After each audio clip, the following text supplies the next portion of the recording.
papers, we hear rustling and him looking for just innocuous articles. Not only does that not align with the words he's using, to Caitlin's point, on the tape about being secret, classified, highly classified, but there are witnesses in the room. How likely is it that Jack Smith has talked to others in that room? I guarantee it. I can't guarantee it, but it's about as close as I can come to a guarantee. I'm quite sure that they identified and interviewed and possibly even brought to the grand jury any number of those 4 witnesses, and I would expect that you'll see those witnesses at trial as well.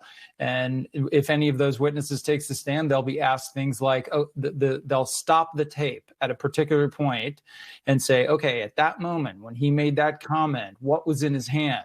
And they'll describe the document that was in his hand. And they'll say, did you actually see what was on the page? Could you see if there were classification markings? Was there a cover sheet with a colored border around it? Any of those things that any of us know as being indicators of classified material. So his defense of it was just a fistful of newspaper articles will fall apart. And I should also say that even if that's his defense, essentially, I was actually holding something that was not what I said it was. That puts him in the unenviable position of telling the jury, essentially, you hear me on that tape lying. That's what I sound like when I'm lying. And that is never a good impression that you want to leave with the jury.